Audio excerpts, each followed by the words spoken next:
Bienvenue dans une nouvelle vidéo. Ça y est, enfin, on a une livrée qui change par rapport à 2022. Je commençais à perdre espoir. Hier, c'est donc Alfa Romeo qui a présenté la C43. On va faire un petit point sur l'équipe, sur les attentes des pilotes également. N'oubliez pas de liker, partager, commenter et surtout vous abonner à la chaîne, c'est très important. On est parti avec la présentation de la livrée.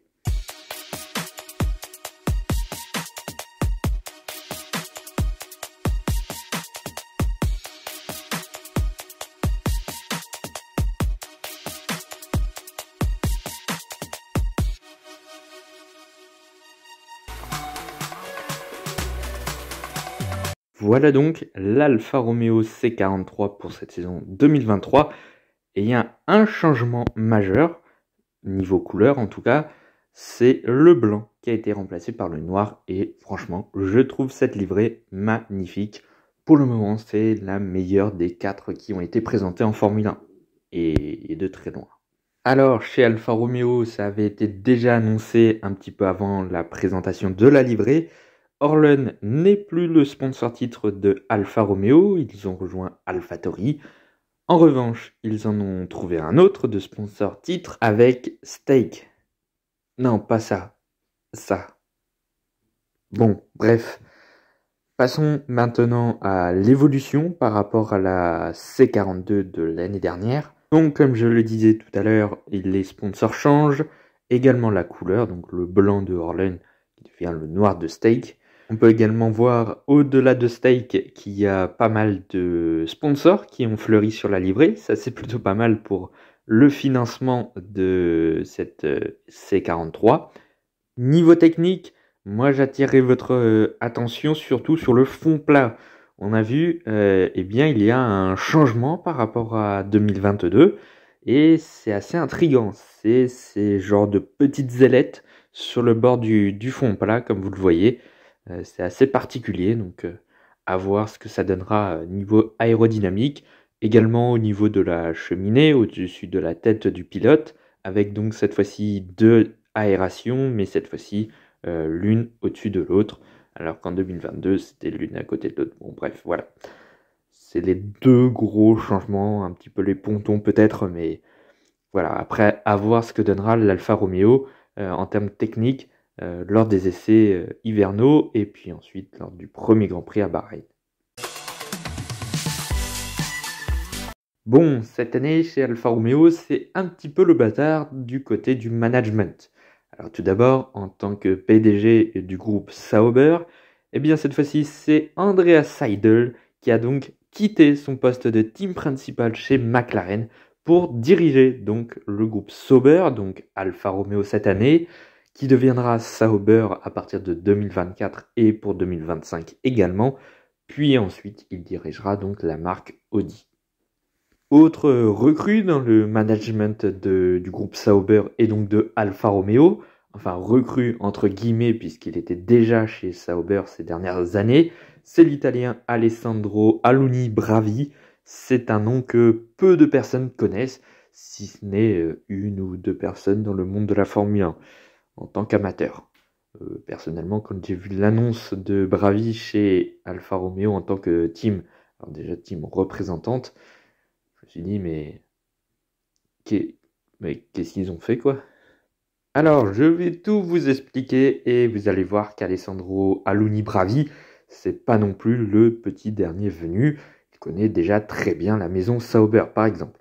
Mais avant cela, je vais vous expliquer pourquoi on a choisi chez Alfa Romeo le terme de team représentant et non pas le terme de team principal. Eh bien, c'est parce que le team principal, eh bien, ça va être réparti entre 3 personnes. Et oui, il y aura 3 teams principales chez Alfa Romeo, chacun ses tâches. Il y aura donc parmi ces 3 membres du team principal, tout d'abord donc Alessandro Aluni Bravi, en tant que team représentant de la marque Alfa Romeo. On aura également Bids Zender, le directeur sportif d'Alfa Romeo, ainsi que Chevy Puyolal, qui est l'ingénieur de piste d'Alfa Romeo, enfin un des ingénieurs de piste de Alfa Romeo. Alors, je vous avoue que sur les 2 derniers noms, je ne connais pas forcément et je n'ai fait aucune recherche parce que ce sera juste inutile. Je vais plutôt vous parler un petit peu du parcours d'Alessandro Alunni Bravi. Globalement, dans sa carrière, il a plutôt été dans la justice, Alessandro Alunni Bravi. Tout d'abord en tant que conseiller juridique, puis il est devenu en 2002 le directeur général de Colony dans la catégorie de Formule 3000, l'actuelle Formule 2 si vous voulez. Ensuite, il va devenir directeur général du rallye de Sardaigne, donc en WRC entre 2004 et 2005. Puis il deviendra, et là rôle déjà plus important, et ce qui revient un petit peu à son rôle actuel de team principal, enfin team représentante, mais bon bref, il est devenu en 2005 le team principal de l'équipe Trident entre 2005 et 2008, équipe qui roule actuellement en Formule 2. Il deviendra ensuite avocat du côté de l'écurie française Art Grand Prix, l'écurie de Fred Vasseur. Puis en 2016, il va fonder son entreprise Trust Talent Manager, donc pour bien tout simplement manager, enfin suivre plutôt des talents en sport automobile. Il a eu le cas de Stoffel Vandoorne, de Christian Lundgaard, de Gianmaria Bruni ou de Robert Kubica, donc des pilotes assez imposants dans le monde du sport automobile. Il deviendra ensuite, à partir de 2017, le directeur juridique de la marque Sauber. C'est pour ça que je vous dis qu'il connaît bien la maison. Jusqu'en 2021, avant de devenir directeur commercial l'année dernière d'Alfa Romeo. Et donc maintenant, il grimpe avec ce rôle de team représentant. Bon, en gros, c'est l'égal du team principal. Voilà. Bon, je peux rien dire sur Bravi, je ne connais absolument pas son style de management, comment il est. Voilà, j'ai même pas d'avis, je ne connais absolument pas. Je viens de regarder il y a quelques minutes seulement ce qu'il avait fait en sport automobile. En vrai, il a un palmarès plutôt assez chargé, mais bon, ça m'a assez surpris quand on a vu le nom du nouveau team principal d'Alfa Romeo. J'étais très surpris. Chez Alfa Romeo en 2023, il va y avoir de l'argent à dépenser. Et c'est l'une des premières fois pour le groupe Sauber depuis certainement l'arrivée de BMW dans les années 2000. Ils n'ont jamais eu autant d'argent. Ils peuvent dépenser sur cette C43 plus que ce qu'elle pouvait faire sur la C42. Vous me direz, le sponsor Orlen a dépensé pas mal d'argent, je pense. Mais bon, là, à côté, il y aura également l'argent de Stake et l'argent de Audi, qui n'apparaît pas sur la voiture, mais qui est rentré dans le capital du groupe Sauber. J'ai plus la part exacte, mais quand même, enfin bref, ça dépense du côté de Sauber. Donc franchement, au moins sur le début de saison, il y a de quoi avoir une voiture vraiment très performante, peut-être même mieux que la C42 du début de saison, où Bottas faisait 6e lors du premier Grand Prix. Là, il y a moyen de faire une bonne première course, et même un très bon début de saison. Évidemment, pour 2023, il faudra absolument garder le moral et la dynamique qu'avait l'équipe en début de saison 2022. Ça a été plus compliqué en fin de saison. Forcément, ils n'avaient pas forcément les moyens, en tout cas moins que certaines autres écuries. Ils sont donc tombés dans le classement l'année dernière, chose à ne pas reproduire en 2023. C'est le point noir d'Alfa Romeo ces dernières années. C'est qu'en début de saison, ils ont une voiture plutôt performante, l'année dernière, voire même très performante l'année dernière. Mais au cours de la saison, ça devient de plus en plus compliqué. Ça, il ne faut pas que ça arrive. Et franchement, s'ils ont de quoi dépenser sur la voiture, je pense que ça ne pourra pas arriver. Ils ont quand même beaucoup de sponsors cette année. Plus qu'en 2022, je pense. C'est une question que je me pose en ce moment. Est-ce que Alfa Romeo, au moins sur le début de saison, sera la 4e force du plateau? Alors de là à rejoindre les top teams, je ne pense pas. Mais franchement, ça peut passer Alpine ou McLaren ou Aston Martin au championnat, au moins sur le début de saison. Hein. Je dis bien sur le début de saison. Je pense que ça peut faire P7 à la régulière derrière les top teams, hein, avec Bottas, qui est vraiment un bon pilote. Donc franchement, sur le début de saison, il va falloir compter avec Alfa Romeo, je pense. Et du coup, comme je l'ai dit depuis le début, il va falloir maximiser les performances en début d'année. Et oui, c'est le point noir d'Alfa Romeo, il n'arrive plus à scorer de points sur les fins de saison, ça s'est déjà vu depuis des années et des années, depuis 2019. On voit une Alfa Romeo qui fonctionne en début d'année, enfin plus ou moins, parce qu'en 2020 et 2021, c'était pas la fête, mais bon.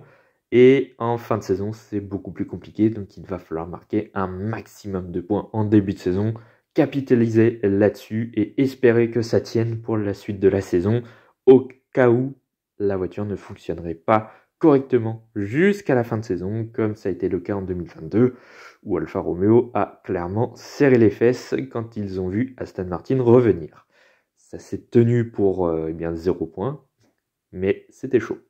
Donc voilà, en tout cas, sur le développement de la voiture, il va falloir miser sur le budget qu'aura Alfa Romeo en début d'année, avec tous les sponsors qui vont financer une partie de la saison, je pense, notamment Audi. Alors, franchement, le partenariat avec Audi, ça a l'air d'être solide. En tout cas, Audi s'en sort plutôt bien. Ils ont déjà mis Andreas Seidl en tant que PDG de la marque. Donc, vous voyez un petit peu, ça place déjà ses pions pour 2026. Donc, Alfa Romeo, puis Sauber l'année prochaine pourront vraiment en bénéficier très certainement. Un peu comme Sauber avait bénéficié du partenariat avec BMW. Ça peut refaire un petit peu la même chose.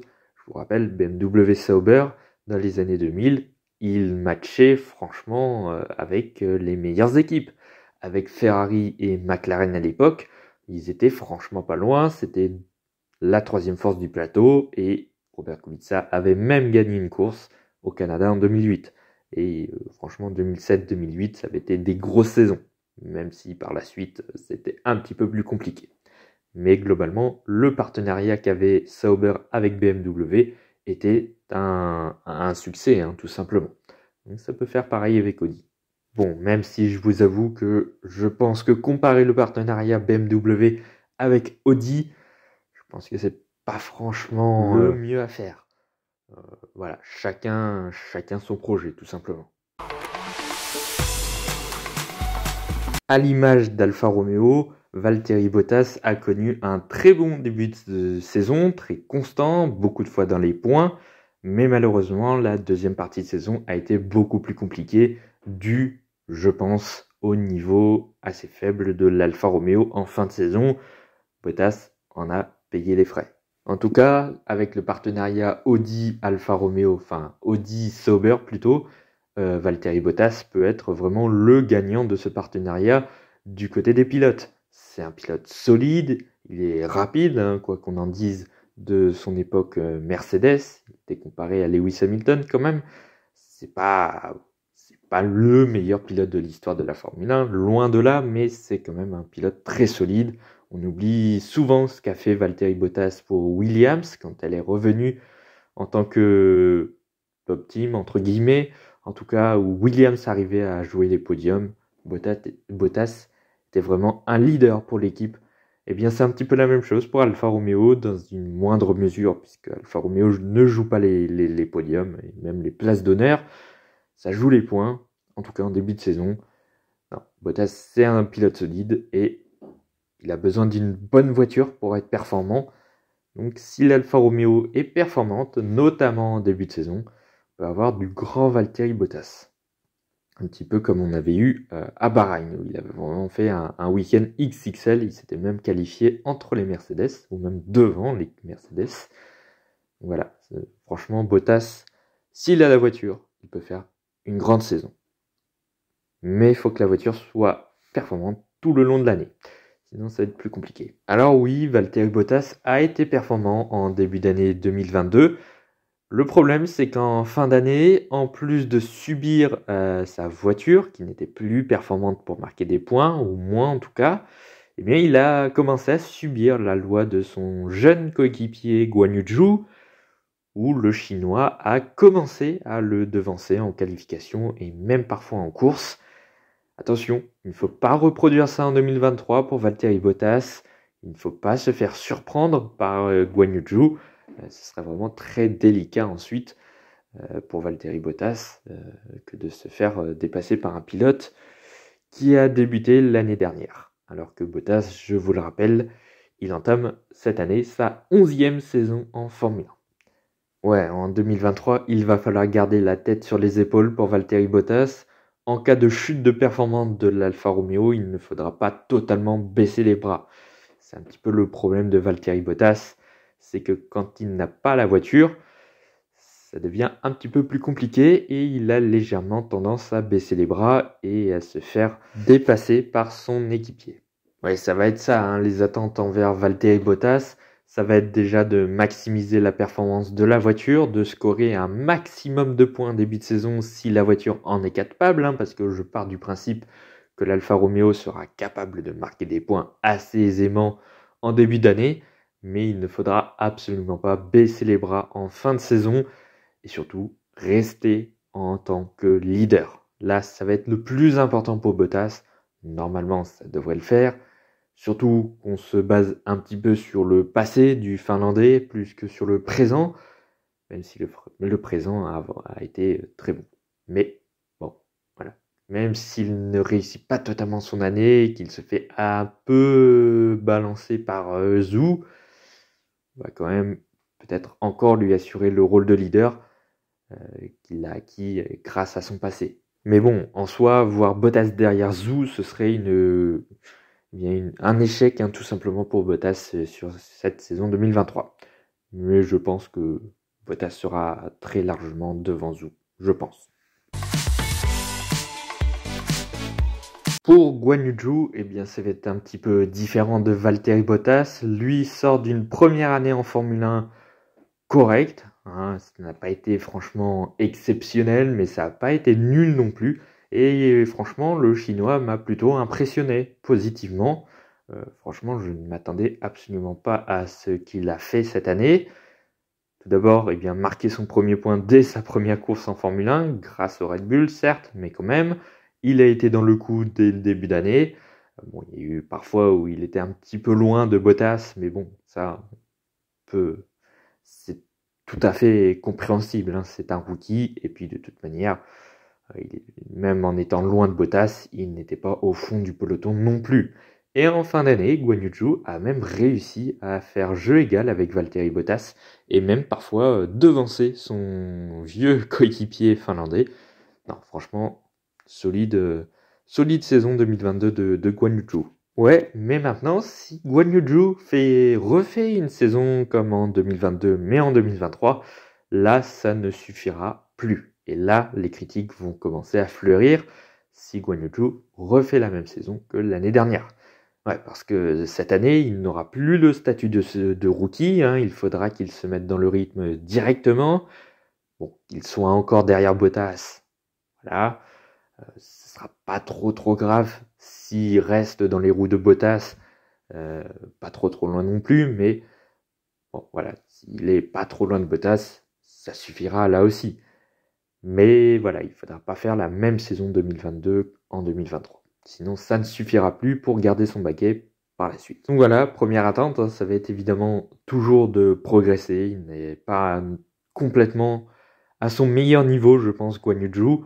Donc voilà, il va falloir progresser et même très vite parce que là, il n'aura pas ce temps d'adaptation qu'on lui donnera par rapport à 2022. Il faudra qu'il soit tout de suite performant. Surtout que ça a été un problème pour Guan Yu Zhou l'année dernière. Et ouais, il a eu ce temps d'adaptation au moment où l'Alfa Romeo fonctionnait le mieux. Et quand il a commencé à s'adapter à l'Alfa Romeo, c'était au moment où l'Alfa Romeo n'était plus compétitive et ne pouvait plus vraiment marquer des points à la régulière. Donc il en a payé, il n'a marqué que 6 points. Ouais, donc assez logique. C'est pour ça qu'en 2023, il va falloir maximiser là aussi le total de points, le quota de points qu'il pourra marquer en début de saison. C'est surtout en début de saison qu'il va falloir marquer des points. Après, voilà, je le rappelle, je me base sur une Alfa Romeo qui performe en début d'année et qui chute un petit peu en fin d'année.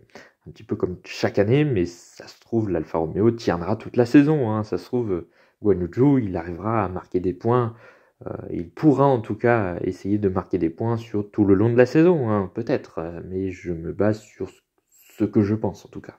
Donc évidemment, il faudra rester proche de Bottas, se rapprocher de Valtteri Bottas même, et s'il peut même rester côte à côte avec Bottas, à jeu égal avec le Finlandais comme il l'a fait en fin de saison, là ce serait vraiment très très bien.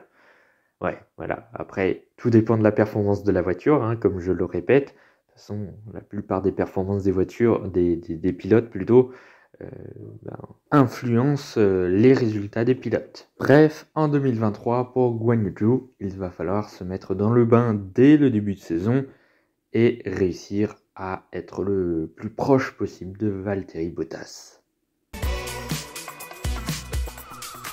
Voilà, c'est donc la fin de cette vidéo sur la présentation de l'Alfa Romeo C43.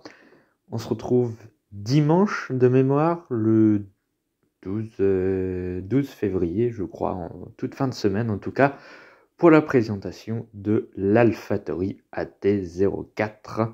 Je ne mise même pas 1 euro sur un changement de livret de leur part. Malheureusement, je pense qu'on va être déçus samedi.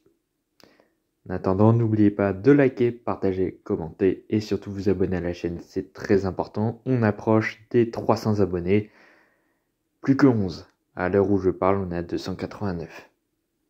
Et n'oubliez surtout pas de liker, c'est vraiment très très important pour le référencement et pour faire grossir la chaîne. À dimanche.